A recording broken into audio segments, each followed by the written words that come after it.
Ada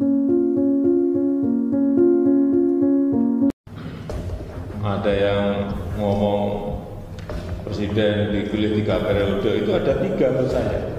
Satu, ingin menampar muka saya, ya. Yang kedua, ingin cari muka, ada saya sudah punya muka.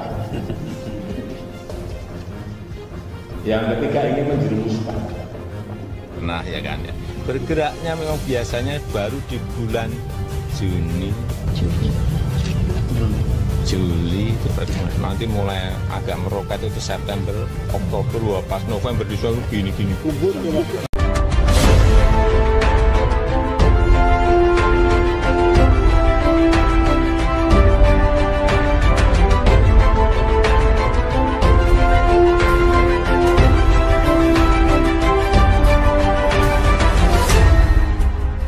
Tonton video ini sampai selesai agar Anda tidak gagal paham. Presiden dalam bahaya kebohongan. Presiden dalam bahaya harus dijaga jangan sampai melakukan kebohongan lagi untuk jenis kebohongan apapun. Memang berat mengendalikan kondisi seperti ini, tetap harus dikendalikan. Diplomasi bohong yang telah dilakukan oleh Presiden Joko Widodo ketika melakukan kunjungan kerja ke Ukraina dan Rusia, tepatnya saat mengatakan telah menyampaikan pesan Presiden Zelensky kepada Putin, adalah bohong di siang bolong. Benar-benar akan menjadi peristiwa monumental, akan menorehkan catatan tersendiri dalam sejarah Presiden berdiplomasi bohong. Kebohongan itu tidak akan bisa menjadi lapuk, dihapus atau hilang seiring dengan perjalanan waktu dan sejarah pemerintahan Jokowi. Makin lama akan makin membias kemana-mana. Jokowi harus menerima takdirnya sendiri atas kejadian itu. Dugaan kuat gejala mitomania sejak lama ada dalam Presiden. Mitomania merupakan keadaan seseorang yang sering bohong dalam jangka waktu yang lama dan terus dilakukan meskipun tidak ada maksud untuk mendapatkan keuntungan pada setiap kebohongan yang disampaikan. Dalam psikologi, orang dengan kondisi mitomania sindrom menikmati dusta yang diucapkannya sehingga tak bisa membedakan lagi mana yang fiktif dan mana yang nyata. Sangat mungkin juga sifat bawaan sejak kecil. Kita mungkin pernah mengenal atau melihat seseorang yang sering berbohong. Saking seringnya ia berbohong, kita akan bertanya-tanya, apakah hobi berbohong termasuk gangguan psikologis? Dalam istilah khusus untuk orang dengan kondisi ini adalah mitomania atau pseudologia fantastica. Mitomania merupakan suatu kondisi di mana penderitanya memiliki kebiasaan berbohong dan tidak dapat dikendalikan. Kebohongan ini juga dikenal dengan sebutan pathological lying. Seseorang yang memiliki kondisi seperti ini sering berbohong, bahkan untuk hal yang tidak menuntut mereka, terpaksa berdusta. Mereka kadang terlena, bahkan menikmati dan merasa lebih nyaman mengatakan kebohongannya itu daripada kebenaran, meski itu untuk hal-hal yang tidak penting sekalipun.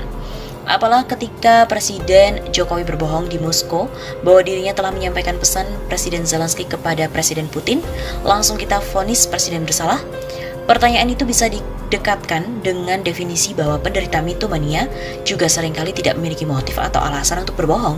Mereka hanya mengucapkan kebohongan itu begitu saja, tanpa alasan dan tujuan tertentu. Jadi sekalipun itu fatal, bisa jadi Presiden tidak ada maksud jelek atau buruk. Jokowi juga harus sadar dan introspeksi diri, syukur belajar mengendalikan dan memperbaiki diri, supaya tidak terus terjerumus pada sikapnya yang kurang baik. Karena bagi orang yang mengidap mitomania, kebohongan sudah menjadi bagian besar dalam hidupnya. Kondisi itu bisa merusak nama baiknya. Tak jarang orang dengan kondisi ini mempercayai dusta yang diucapkan, sehingga tidak bisa membedakan lagi mana yang fiktif dan mana yang nyata. Kalau disadari gejala ini memang ada dalam dirinya, sebaiknya harus segera konsultasi dan atau ada pendamping ahli psikologi atau psikiater. Karena mereka yang mengalami kondisi seperti ini kerap kali akan melakukan kebohongan dan merasa mendapatkan kesenangan dari sikapnya. Kadang malah tampak merasa senang di dalam hati, mereka tidak merasa bersalah dan tidak mengenal dan mengetahui bahwa itu adalah hal yang buruk. Mitomania sindrom pertama kali ditemukan oleh psikiater asal Jerman bernama Anton Delbrück. Pada tahun 1891, ia memberikan nama pseudologia fantastica untuk menggambarkan sekelompok pasien yang kerap membual, disertai unsur khayalan, berfantasi, dan mengarang cerita tanpa fakta. Untuk sementara sebaiknya stop melakukan kunjungan ke luar negeri, apalagi ke Eropa. Di sana ada alat Eye Brother Control, AI. Di balik teknologi ini adalah sebuah AI yang memiliki kemampuan pendeteksi kebohongan. Jika terperangkap alat ini bisa celaka. Presiden sedang dalam bahaya, harus dijaga jangan sampai melakukan kebohongan lagi untuk jenis kebohongan apapun. Memang berat mengendalikan kondisi seperti ini, tetap harus dikendalikan. Buktinya pesan damai yang dititipkan oleh Presiden Zelensky kepada Presiden Jokowi untuk Presiden Putin itu oleh Putin diterjemahkan terbalik sebagai tantangan perang. Makanya sepulang dari Rusia, Ukraina dibombardir lagi oleh Rusia.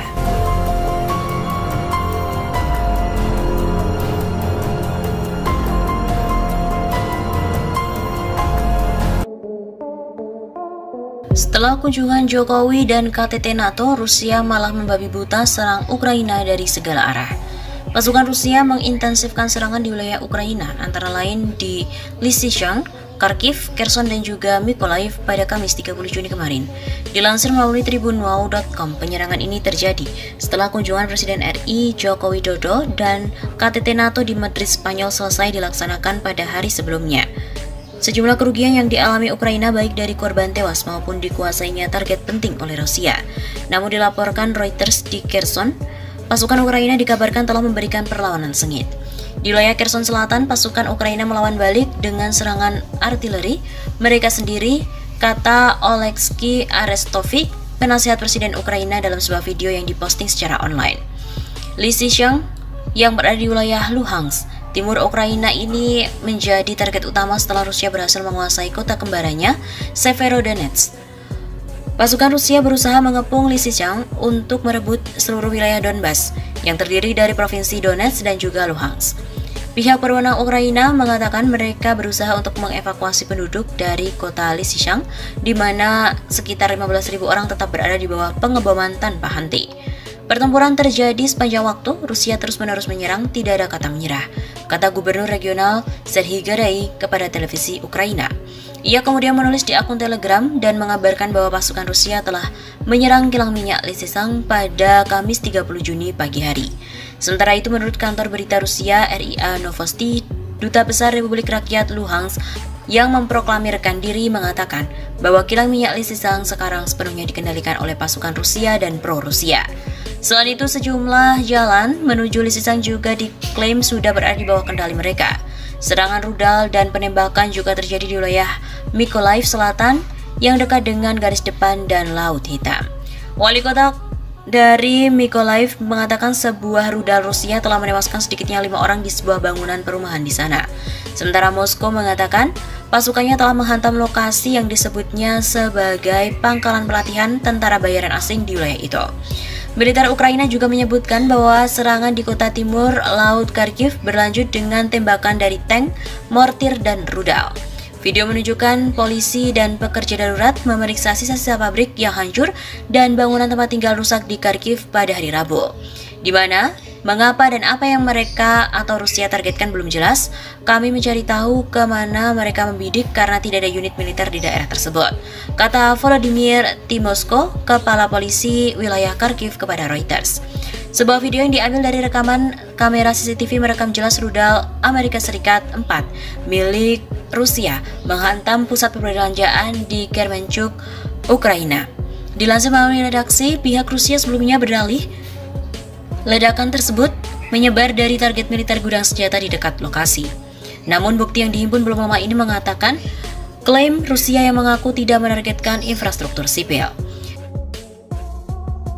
Dilaporkan melalui Daily Mail pada Rabu 28 Juni, rekaman baru tersebut telah menangkap saat sebuah pusat perbelanjaan Ukraina dihancurkan oleh rudal anti kapal Rusia. Kremlin sebelumnya menyangkal dan mengatakan bahwa mal tersebut secara tidak sengaja terbakar setelah pengeboman sebuah pabrik di dekatnya. Video yang direkam pada kamera CCTV yang menghadap ke belakang Mall Amstor di Kremenchuk, Ukraina Tengah menunjukkan rudal AS-4 Kitchen yang dipandu. Rudal yang awalnya dirancang untuk menghancurkan kapal induk Amerika Serikat ini menghantam pusat perbelanjaan pada Senin 27 Juni sekitar pukul 4 sore waktu setempat. Kementerian Pertahanan Rusia telah mengakui menjadi dalang di balik serangan itu, meskipun seorang politisi awalnya menyalahkan Ukraina karena membom rakyatnya sendiri. Kremlin mengatakan hanya menyerang pabrik Kretmas di dekat mall yang digunakan sebagai gudang senjata barat yang akan diangkut ke Donbas. Tapi Ukraina mengatakan Rusia sengaja menargetkan mall dalam serangan teroris yang dirancang untuk menabur ketakutan di kalangan warga sipil. Ukraina juga menekankan bahwa tidak ada senjata di pabrik yang memproduksi suku cadang untuk kendaraan sipil tersebut. Mikhailo Podolyak juga salah satu penasihat utama Presiden Ukraina Volodymyr Zelensky, memberikan keterangan di akun resminya. Propaganda Rusia selalu berbohong, tidak ada kebetulan, serangan itu adalah pukulan yang disengaja untuk mengintimidasi penduduk dan menyebabkan korban massal. Diketahui sedikitnya 18 orang tewas dalam serangan itu dan 21 lainnya masih dalam pencarian. Petugas penyelamat memperingatkan mereka tidak mungkin selamat dari kobaran api yang memusnahkan mal dan menyebabkan atap runtuh.